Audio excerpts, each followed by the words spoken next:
আলহামদুলিল্লাহ ওয়াসসালাতু ওয়াসসালামু আলা রাসূলিল্লাহ ওয়া বা'দ। আসসালামু আলাইকুম ওয়া রাহমাতুল্লাহি ওয়া বারাকাতুহু।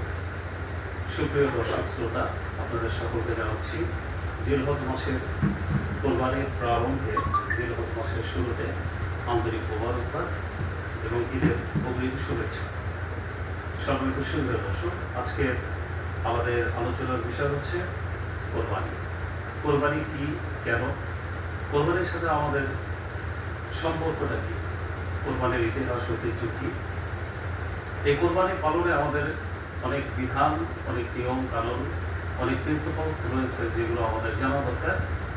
কোরবানি হওয়া না হওয়ার বিষয়গুলো আমাদের জানা দরকার। অর্থাৎ কোরবানি করতে গিয়ে যে কাজগুলো আমাদের জন্য জরুরি তা আমরা জানবো এবং সেগুলো যে করবো, আমাদের করণীয় এবং বর্জনীয় যে কাজ করলে পরে আমাদের কোরবানি বাতিল হয়ে যেতে পারে, অথবা কোরবানি সহিহ হবে না, অথবা কোরবানি আমরা ঠিকই করব কিন্তু মহান আল্লাহ রাব্বুল আলামিনের যে সন্তুষ্টি অর্জনটা আমাদের হয়তো তা হবে না।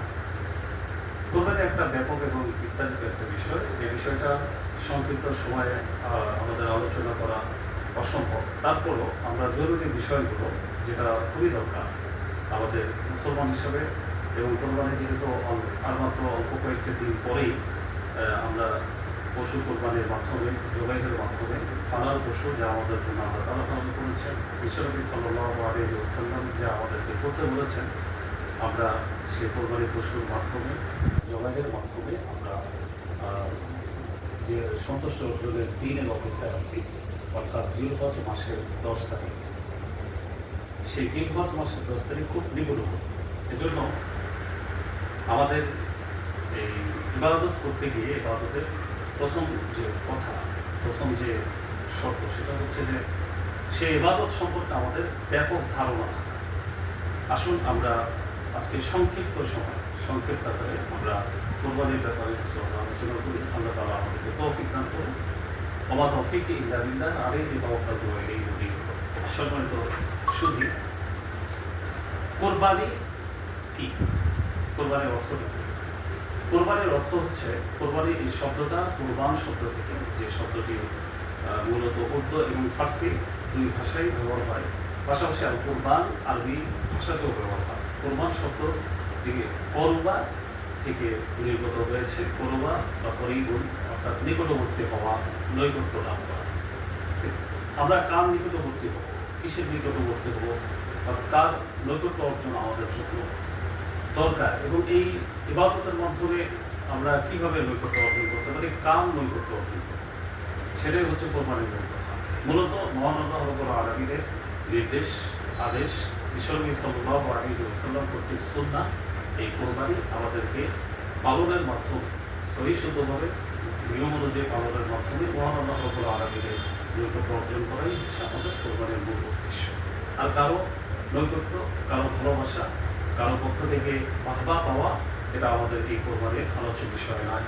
তো এই ইবাদতের আলোচ্য বিষয় নয়। যেমন মাহে রমজানে, আল্লাহ রাব্বুল আলামিন বললেন, কুতিবা আলাইকুমুস সিয়াম কামা কুতিবা আলাল লাযীনা মিন ক্বাবলিকুম লাআল্লাকুম তাত্তাকুন, যে রোজা তোমাদের উপরে ফরজ করা হয়েছে যেমনি করে তোমাদের পূর্বপুরুষদের উপরেও ফরজ করা হয়েছিল, যাতে করে তোমরা তাকওয়া অর্জন করতে পারো। তাহলে তাকওয়া হচ্ছে কোরবানির মূল লক্ষ্য উদ্দেশ্য। তাকওয়া হচ্ছে আল্লাহর প্রতি পূর্ণ ভয়, আল্লাহকে পূর্ণ ভয় করে চলা, আল্লাহর বিধিবিধান পালনের মাধ্যমে পূর্ণাঙ্গভাবে আল্লাহর প্রতি ভয়কে তাকওয়া বলা হয়। ঠিক কোরবানির মধ্যে আল্লাহ তাআলা এই তাকওয়াকে অ্যাডজাস্ট করে দিয়েছেন। আমরা কোরআন কারীমের আয়াতের মধ্যে আল্লাহ তাআলা বলে দিলেন, বিসমিল্লাহির রহমানির রহিম, লা ইয়ানালুল্লাহা লুহুমুহা ওয়ালা দিমাউহা ওয়ালাকিন ইয়ানালুহুত তাকওয়া মিনকুম। আল্লাহ তাআলা নিজেই বলছেন যে কোরবানির মাধ্যমে আমি তোমাদের কাছ থেকে কোরবানির মাংস চাই না, রক্ত চাই না, বরং আমি তোমাদের কাছ থেকে কোরবানির মাধ্যমে তাকওয়া আছে। সুবহানাল্লাহ ওয়া বিহামদিহি সুবহানাল্লাহ। তাহলে কোরবানির উদ্দেশ্য, রোজার উদ্দেশ্য, মূল কথা হচ্ছে, যে কোনো ইবাদতের মূল উদ্দেশ্য হচ্ছে আল্লাহ রাব্বুল আলামিনের নৈকট্য অর্জন করা এবং আমরা মুত্তাকি হব। কোরআন কারীমের শুরুতে যে সূরা আল্লাহ তাআলা সূরা ফাতিহার পরে সূরা বাকারা নাযিল করেছেন, সূরা বাকারার শুরুতে আল্লাহ তাআলা বলে দিলেন, বিসমিল্লাহির রহমানির রহিম, আলিফ লাম মিম যালিকাল কিতাবু লা রাইবা ফীহি হুদাল লিল মুত্তাকিন।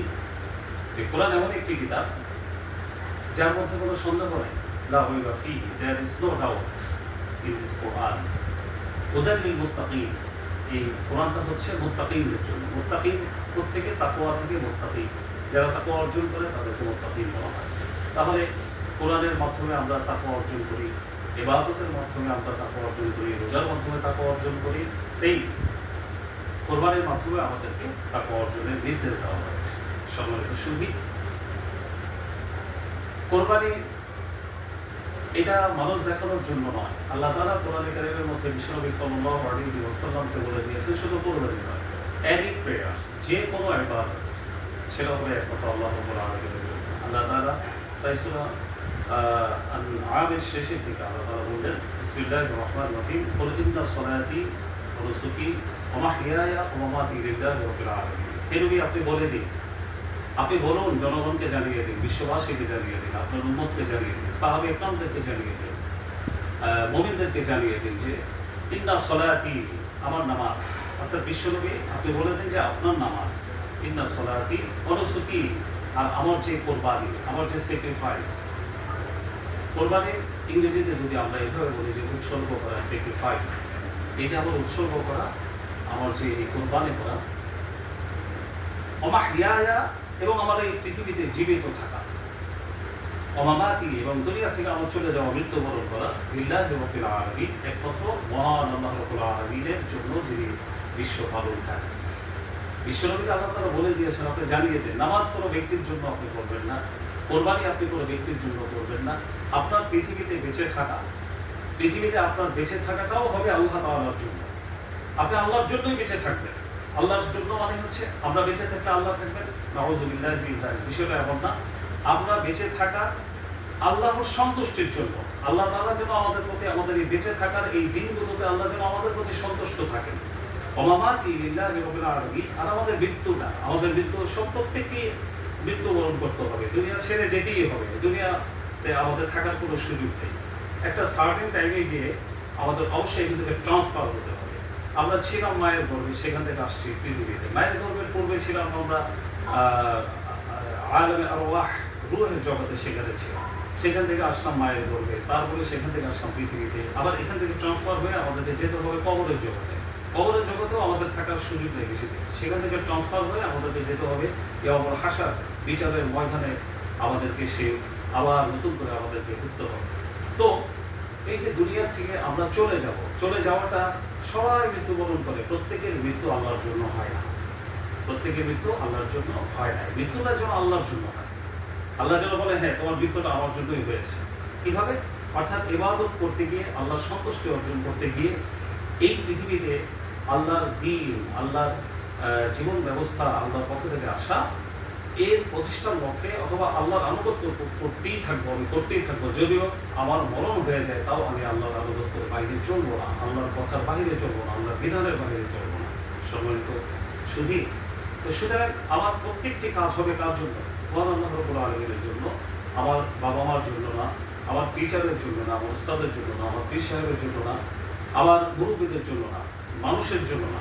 দেখেন, যারা মানুষের জন্য ইবাদত করে, বিশেষ করে নামাজ আদায় করে, আল্লাহ তাআলা সেখানেও নিষেধ করেছেন। যে সূরা মাউনের মধ্যে আল্লাহ তাআলা বলে দিয়েছেন, আল্লাযীনা হুম ইউরাউন ওয়া ইয়ামনাউনা আল-মাউন। আল্লাযীনা হুম ইউরাউন, যে তাদের নামাজ কোনো কাজে আসবে না যারা মানুষ দেখানো নামাজ পড়ে। তাহলে হলোটা কি? যে নামাজও মানুষের জন্য পড়ার সুযোগ নেই। আবার বিশ্বনবী সাল্লাল্লাহু আলাইহি ওয়াসাল্লাম বলেছেন যে রোজা যারা রাখে, আল্লাহ তাআলা এই রোজাদারের সওয়াব আল্লাহ নিজ হাতে তাদেরকে দিবেন। সুবহানাল্লাহ, সুবহানাল্লাহ। কেন? যে এই রোজাটা মূলত সে আল্লাহর সন্তুষ্টির জন্যই সে করলো। তাহলে আল্লাহ তাআলা এর পারিশ্রমিকটা তার হাতে দিয়ে দিবেন। আবার মানুষ দেখানো নামাজ পড়া যাবে না, নামাজ পড়তে হবে আল্লাহর সন্তুষ্টির জন্য। যখন আমরা নামাজে দাঁড়াবো, আমার এই ভাবনা, এই চিন্তা, আমার এই ইন্টেনশনটা থাকবে যে আমার সামনে আল্লাহ রাব্বুল আলামিন আছে। হাদিসে কুদসির ভিতরে রাসূলুল্লাহ সাল্লাল্লাহু আলাইহি ওয়াসাল্লাম বলেন যে উবুদুল্লাহ, তোমরা আল্লাহর ইবাদত করো, দাসত্ব করো, গোলামি করো, ইবাদত করো, সালাত আদায় করো, কুরবানি করো, কাআন্নাকা তারাহু, যেন আল্লাহ তাআলা তোমাকে দেখছেন। ফাইন লাম তাকুন তারাহু, যদি যেন তুমি আল্লাহ তাআলাকে দেখছো। অর্থাৎ তুমি ইবাদত এভাবে করো যেন তুমি আল্লাহকে দেখছো। ফাইন লাম তাকুন তারাহু, যদি তুমি আল্লাহকে দেখতে না পাও, তাহলে জেনে রাখো ফাইন্নাহু ইয়ারাক, তাহলে অবশ্যই তিনি তোমাকে দেখছেন। তাহলে ইবাদতের সময় আমার সন্তুষ্টি থাকবে, আমার আমার উদ্দেশ্য থাকবে, লক্ষ্য থাকবে যেন আল্লাহ রাব্বুল আলামিন আমাকে দেখছেন। এই মন, এই মানসিকতা, এই ইখলাস, এই ইন্টেনশন দিয়ে যদি আমরা কোনো ইবাদত করি, এই সঙ্গে সে ইবাদত আল্লাহ রাব্বুল আলামিন রিসিভ করবেন, গ্রহণ করবেন। এই জন্য আল্লাহ তাআলা বলতেছেন যে লা ইয়ানালুল্লাহু লুহুমুহা ওয়ালা দিমাউহা, আমি তোমাদের কাছে কোরবানির পশুর যে মাংস সেটা তো আমি চাচ্ছি না। তোমরা লক্ষ লক্ষ টাকা খরচ করতেছো, হাজার হাজার টাকা খরচ করে কোরবানির পশু কিনতেছো, এরপরে আমার সন্তুষ্টির জন্যই তো তোমরা জবাই দিচ্ছ। তাহলে কি সেই মাংসকে আমার দরকার আছে? সেই মাংসের জন্যই কি আমি তোমাদেরকে পশু কোরবানি করতে বলতেছি, জবাই করতে বলতেছি না? ওটা দরকার নেই। এবং ওলা দিবা উহা, তার রক্ত পর্যন্ত আমার প্রয়োজন নেই। ওলা কি না তাকওয়া বিকুম, বরং তোমরা এর মাধ্যমে যে তাকওয়াটা অর্জন করবো আমি সেটা দেখতে চাই, তোমাদের তাকওয়া অর্জন করো। সম্মানিত সুধী, এই তো গেল কোরবানির অর্থ, অর্থাৎ আল্লাহ তাআলার নৈকট্য লাভই হচ্ছে আমাদের কোরবানির মূল উদ্দেশ্য। আসুন আমরা কোরবানির ইতিহাস, কোরবানির ইতিহাস আমরা প্রত্যেকেই জানি, আমরা আলোচনা করি। আমাদের সদ্য ইমাম খতিব ওয়াইজিন ইকরাম যারা রয়েছেন, ইসলামী গবেষক যারা রয়েছেন, স্কলার যারা রয়েছেন, প্রত্যেকেই এর ইতিহাস অনেকবার আলোচনা করেছেন। আমরা মসজিদে জুমা নামাজ পড়তে যাই, ঈদের সলাত ঈদগাহ মাঠে আমরা যখন যাই, তখন এই কোরবানির সময় আসলে ইতিহাস আলোচনা করা হয়। মূলত ইব্রাহিম আলাইহিস সালাতু ওয়াস সালাম থেকে এই কোরবানি, পশু কোরবানির প্রচলন শুরু হয়ে যায়। ইব্রাহিম আলাইহিস সালাতু ওয়াস সালাম তিনি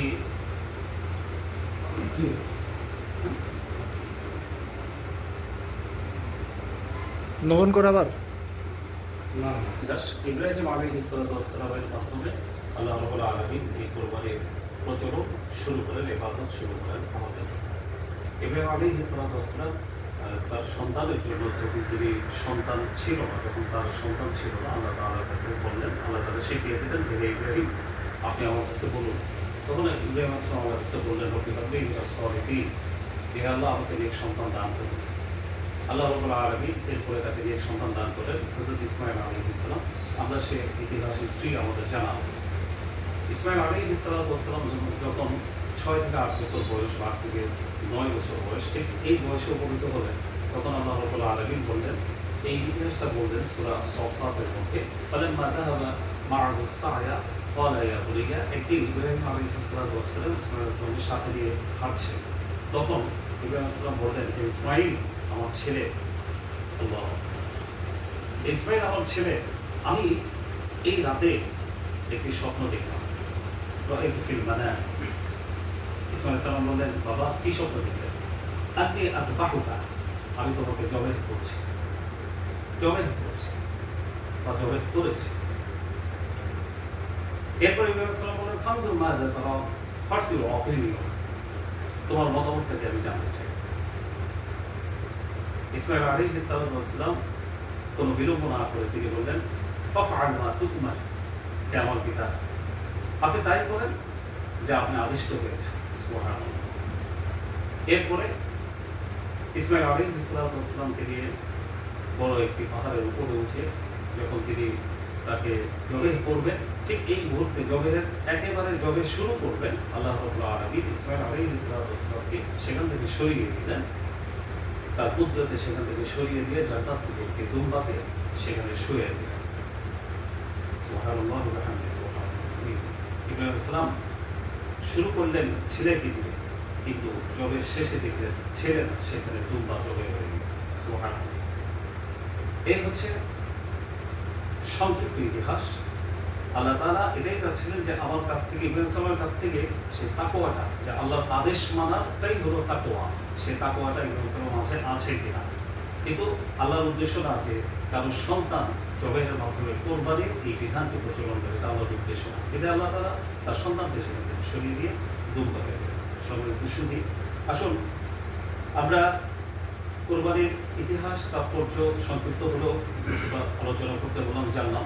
কোরবানির বিধান, কোরবানির বিধান হচ্ছে কোরবানি কি, এটা কি ফরজ, ওয়াজিব, সুন্নাত, মুস্তাহাব, নফল নাকি অন্য কিছু? কোরবানি মূলত এটা সুন্নাত, কোরবানি মূলত সুন্নাত, কিন্তু ব্যক্তি বিশেষ ইসলামী বিধান অনুযায়ী ব্যক্তি বিশেষ কোরবানি ওয়াজিব হয়ে গেছে। ব্যক্তি বিশেষ বলতে অর্থাৎ জিলহজের 10, 11, 12 এই 3 দিন, এই 3 দিনের মধ্যে কোনো ব্যক্তির কাছে যদি 52.5 ভরি রূপার মূল্য 52.5 ভরি রূপার মূল্য যদি মূল্য পরিমাণ টাকা বা এই পরিমাণ সম্পদ তার কাছে গচ্ছিত থাকে, যা তার দৈনিক ব্যবহার বা পরিবারের খরচের সাথে সম্পৃক্ত নয় বা সম্পর্ক রাখে না, এটা আলাদা তার অ্যাসেট, এটা আলাদাই তার অ্যাসেট। 52.5 ভরি রূপা, 1 ভরি রূপার দাম যদি আমরা ধারণা করি 1500 টাকা বা 1000 টাকাও যদি ধরি, এটা উদাহরণের জন্য বলতেছি একজন ফর এক্সাম্পল, তাহলে 52,500 টাকা বা 55,000 হোক বা 60,000 হোক, অর্থাৎ কোরবানির সময় রূপার মূল্য যেটা, তো এই পরিমাণ টাকা 52.5 ভরি রূপার মূল্য, তাই পরিমাণ টাকা যদি কারোর কাছে একাধিক সম্পদের সমন্বয় হতে পারে অথবা যে কোনো একটা সম্পদের সমন্বয় হতে পারে, তার কাছে গচ্ছিত থাকে, তাহলে অবশ্যই তার উপরে কোরবানি দেওয়া ওয়াজিব, তার উপরে কোরবানি দেওয়া ওয়াজিব, এ থেকে সে বিরত থাকতে পারবে না। রাসূলুল্লাহ সাল্লাল্লাহু আলাইহি ওয়াসাল্লাম সতর্কবাণী শুনিয়েছেন, যে ব্যক্তি কোরবানি করার সামর্থ্য থাকা সত্ত্বেও কোরবানি দিল না, সে ব্যক্তি যেন আমার ঈদগাহ মাঠে না আসে, সে ব্যক্তি যেন আমার ঈদগাহ মাঠে না আসে।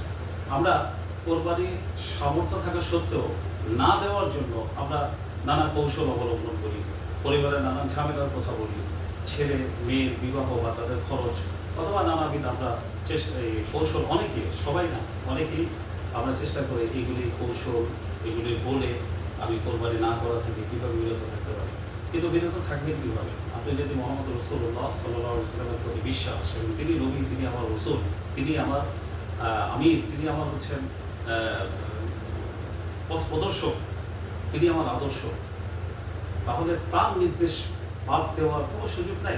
সুতরাং বিশ্বনবীর এই সতর্কবাণী, যে ব্যক্তি কোরবানি করার শক্তি সামর্থ্য থাকা সত্ত্বেও কোরবানি করলো না, কোরবানি দিল না, ওই ব্যক্তি যেন ঈদগাহ মাঠে না আসে। কত বড় লজ্জাকর কথা, অপমান কথা। আমরা না বুঝলেও এই কথা বিশ্বনবী এখন উপস্থিত নাই, কিন্তু বিশ্বনবীর কথা তো রয়ে গিয়েছে।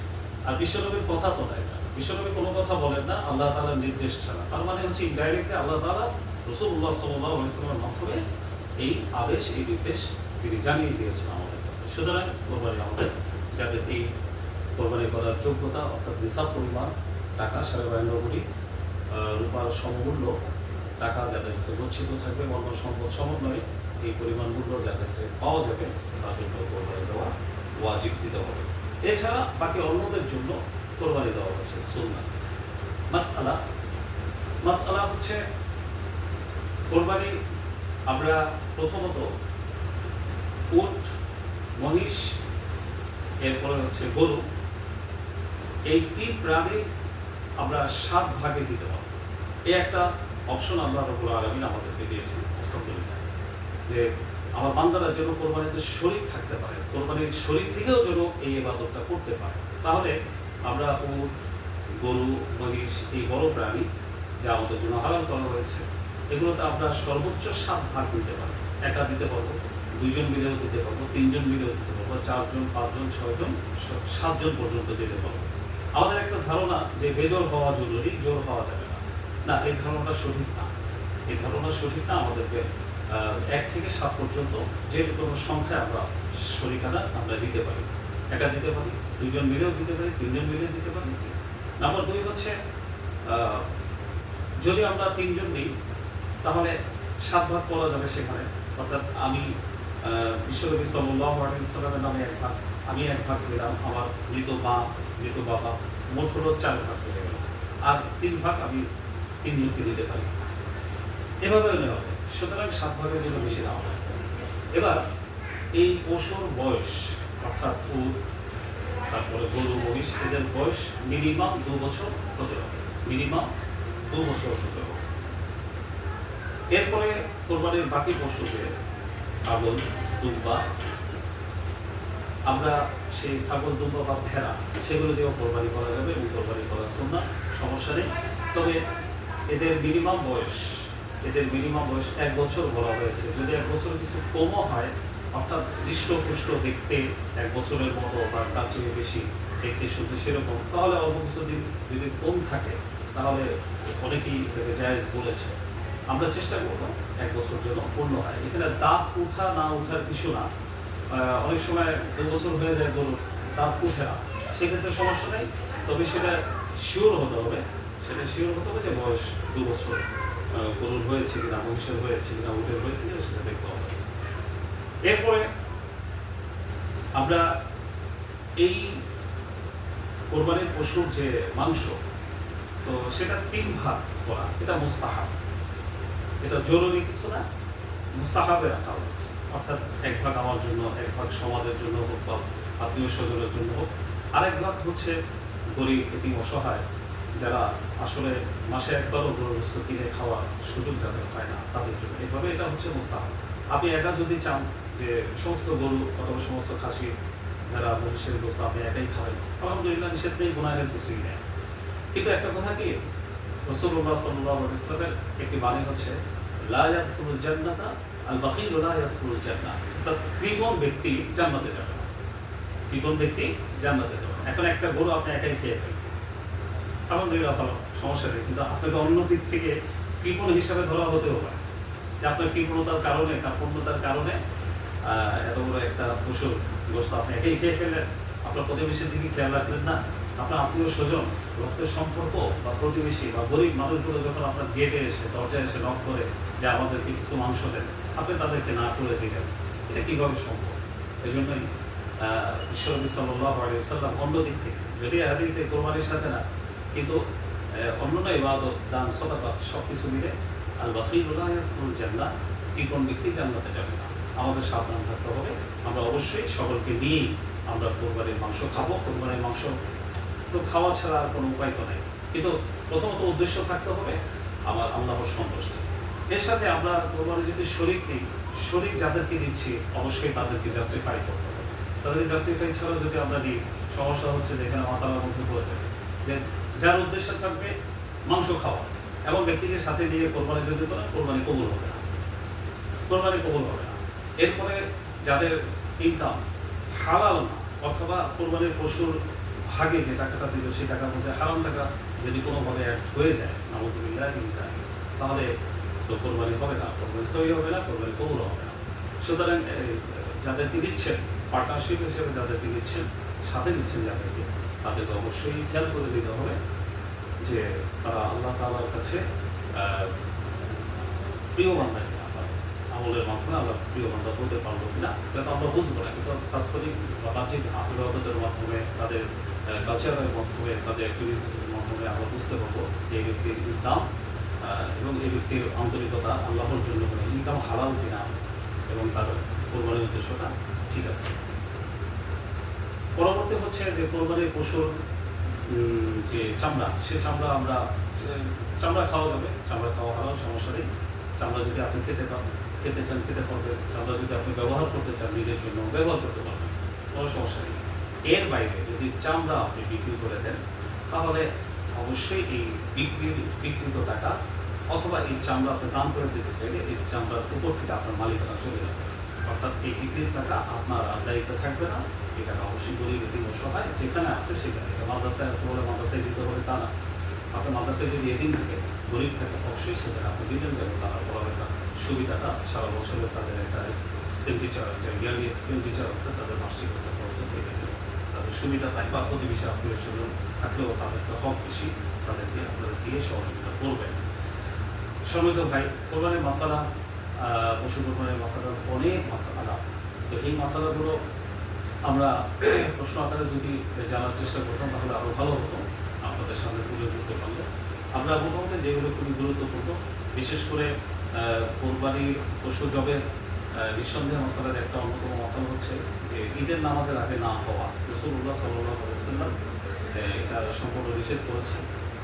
ঈদের নামাজের আগে, সালাত ঈদের আগে কোরবানি জবে না করা, পশু জবে না করা, কোরবানি না করা, অবশ্যই ঈদের নামাজের পরেই আমাদেরকে আদায় করতে হবে। তবে এলাকা বিশেষ মশালা তারতম্য রয়েছে, এলাকা বিশেষ মশালা তারতম্য রয়েছে, অর্থাৎ যেখানে জুমা হয় বা জুমা হয় না, সেই এলাকার মশালাদের জন্য আমি অল্পতেই শেয়ার করতে চাচ্ছি। 2 নম্বর হলো যে পশু কোরবানি জবের করার সময় খেয়াল রাখতে হবে যে আমরা যে ছুরি বা যে অস্ত্র বা যন্ত্র আমরা ব্যবহার করবো সেগুলো যথেষ্ট ধারালো থাকে, যথেষ্ট ধারালো থাকে যেন, অর্থাৎ অল্প সময়ের মধ্যেই যেন পশু জবে হয়ে যায়। জবের হয়ে যায় সেখানে সাবধান থাকতে হবে, নিয়ম তাত্ত্বিকভাবে পশু জবের করতে হবে। এরপর অবশ্যই জবের সময় আমাদেরকে খেয়াল রাখতে হবে পশুর মাথা যেন আমাদের বাংলাদেশের এই ভৌগোলিক সীমানার দিক থেকে আমরা অবশ্যই সেটা দক্ষিণ দিকে থাকি, তাহলে দক্ষিণ দিকে থেকে মাথাটা কোথায় থাকবে, কাবার দিকে ফিরে থাকে। তো যারা আবার ওই পারে যারা পশ্চিমে থাকে তাদের জন্য আমার ভৌগোলিক দিক থেকে সেটা উত্তর দিকে হবে, অর্থাৎ হাতটাকে একটু ঘুরিয়ে মাথাটাকে একটু ঘুরিয়ে কাবার দিকে রাখার চেষ্টা করে। তবে গরু বা মহিষ এই জাতীয় কাবার দিকে ঘোরানো জরুরি না, তবে অবশ্যই সেটা আমাদের দক্ষিণ দিকে মাথাটা যেন রেখে থাকে এই দিকটা খেয়াল করা, এবং বেশি সংখ্যক লোক যেন পশুদের ফলে অর্থাৎ পশু যেন বেশি একটা জবরদস্তি করতে না হয় বা সে যেন খুব একটা শক্তি না হয়, অল্পতেই যেন জবাইটা হয়ে যায়। এভাবে আমরা চেষ্টা করবো কোরবানির পশু জবাই করতে। পাশাপাশি আরেকটা হচ্ছে রাসূলুল্লাহ সাল্লাল্লাহু আলাইহি ওয়াসাল্লামের একটি মাসআলা হচ্ছে, একটি সুন্নাত হচ্ছে তিনি কোরবানির জবাই পশুর যে মাংস, এই মাংস দিয়ে তিনি নাস্তা করতেন, অর্থাৎ সকালে এই ফজরের পর থেকে তিনি কিছু খেতেন না। আবার দেখেন রোজার ঈদে সওয়ালের প্রথম দিন যে আমরা রোজা ঈদ পালন করি রোজার ঈদে, সেখানে রাসূলুল্লাহ সাল্লাল্লাহু আলাইহি ওয়াসাল্লামের একটা সুন্নাত হচ্ছে তিনি মিষ্টি খেয়ে খেজুর খেয়ে তারপরে ঈদগাহ মাঠে যেতেন, আর এখানে সুন্নাত হচ্ছে তিনি কিছু না খেয়ে যেতেন। এরপরে আসতেন, আসার পরে তিনি পশু জবাই করতেন, তারপরে এক পাশ থেকে কিছু অংশ তিনি পাঠিয়ে দিতেন, আয়েশা রাদিয়াল্লাহু আনহা তা ধুনা করে নিয়ে আসতেন, তা দিয়ে তিনি নাস্তা করতেন। আমাদের যেহেতু ভাগে করতে করতে 12টা 1টা বেজে যায়, 2টাও বেজে যায় অনেক সময়, ঈদের জামাতের সময়ের উপরে নির্ভর করে পশু মাংস বানানো এই সময় সব কিছু মিলে লম্বা সময় হয়ে যায়। আমরা চেষ্টা করবো যেন অল্প সময়ের মধ্যে আমরা এই সুন্নাত আদায় করতে পারি, যেহেতু লম্বা সময় না খেয়ে থাকা। আল্লাহ রাব্বুল আলামিন আমাদের সকলকে জিলহজ মাসের 10 তারিখে কোরআন হাদিস মোতাবেক, কোরআন হাদিসের আলোকে আল্লাহর বিধান মোতাবেক যেভাবে কোরবানি আদায় করলে এই কোরবানি আমাদের এই আর্থিক ইবাদত, এটা একটা আর্থিক ইবাদত। কোরবানি হচ্ছে আর্থিক ইবাদত। ইবাদত 3 প্রকার, একটা হচ্ছে আর্থিক, আরেকটা হচ্ছে শারীরিক, আরেকটা হচ্ছে মানসিক ইবাদত। তো শারীরিক ইবাদত আমরা জানি, নামাজ আমরা আদায় করি, আবার অনেক ইবাদতের সাথে দুইটাই পাওয়া যায়, কিন্তু প্রত্যেকটা ইবাদতের মধ্যে একটা অবশ্যই থাকে, সেটা হচ্ছে মানসিক ইখলাস, নিয়ত। রাসূলুল্লাহ সাল্লাল্লাহু আলাইহি ওয়াসাল্লাম বলেছেন আল আমালু বিন্নিয়াত, যে সমস্ত আমলের রেজাল্টটা এটা ডিপেন্ড করে আমার নিয়তের উপর, আমার ইচ্ছা, এটা আমি কার জন্য করলাম, মানুষকে দেখানোর জন্য, পরিবারকে দেখানোর জন্য, বা কাউকে একটা বুঝ দেওয়ার জন্য, না মহান আল্লাহ রাব্বুল আলামিনের সন্তুষ্টির জন্য। সন্তুষ্টির জন্য যে আল্লাহ আপনি কোরবানি জবাই করার পরে, পশু জবাই করার পরে, কোরবানি হয়ে যাওয়ার পরে আপনার ভিতরে একটাই শুধু ইচ্ছা থাকে, আল্লাহ তুমি আমার কোরবানিটা কবুল করে নাও, আল্লাহ তুমি আমার কোরবানি কবুল করে নাও। হাবিল এবং কাবিল যখন তাদের বিবাহ নিয়ে তাদের সাথে জন্ম হওয়া যে বোন, সবচেয়ে সুন্দরী বোন, যে সেই বোনকে বিয়ে করার জন্য কাবিল খুব উত্তেজিত হয়ে গেল। এক পর্যায়ে তারা একে অপরের সাথে মানে বা বিতণ্ডতায় জড়িয়ে গেল। অতঃপর তারা আল্লাহর আদেশের অপেক্ষায় থাকলো। আদম আলাইহিস সালামের মাধ্যমে আদেশিত বলেন আল্লাহ তাআলা বললেন যে তোমরা পশু কোরবানি করো এবং এই পশুর মাংস তোমরা পাহাড়ের উপরে রেখে দাও। এরপরে তারা কোরবানি করলো, পশুর মাংস পাহাড়ের উপরে রেখে দিলেন। রেখে দেওয়ার পরে যার এই কোরবানির মাংসের উপরে আকাশ থেকে আগুন এসে জ্বালিয়ে দিবে, ধরিয়ে দিবে, তার কোরবানি কবুল হয়েছে। কত সুন্দর পদ্ধতি। এবং সেই আকলিমাকে বিয়ে করবে, তার নাম ছিল আকলিমা, দেখতে খুবই সুন্দর। তো আল্লাহ রাব্বুল আলামিন হাবিল এর কোরবানিকে আল্লাহ তাআলা কবুল করেছেন, তিনি বিয়ে করবেন। তো মূলত প্রত্যেকটা ইবাদত লিঙ্ক হচ্ছে, এর সাথে কানেক্ট হচ্ছে মহান আল্লাহ রাব্বুল আলামিনের সন্তুষ্টি। আল্লাহ তাআলা যেন সেই সন্তুষ্টির সাথে আমাদের 10 জিলহজে এই দিন 10, 11, 12 তিন দিনই কোরবানি করা যায়। আমাদের কোরবানির পশুকে আল্লাহ তাআলা যেন কবুল করে নেন, এর মাধ্যমে আল্লাহ যেন আমাদেরকে তাকওয়া দান করেন, আমরা যেন আল্লাহর মুত্তাকি বান্দা হতে পারি। আমার তৌফিক ইল্লা বিল্লাহ, আলাইহি তাওয়াক্কালতু ওয়া ইলাইহি উনীব। ওয়া সাল্লাল্লাহু আলা সাইয়্যিদিনা মুহাম্মাদিন ওয়া আলা আলিহি ওয়া সাহবিহি আজমাইন। আসসালামু আলাইকুম ওয়া রাহমাতুল্লাহি ওয়া বারাকাতুহু।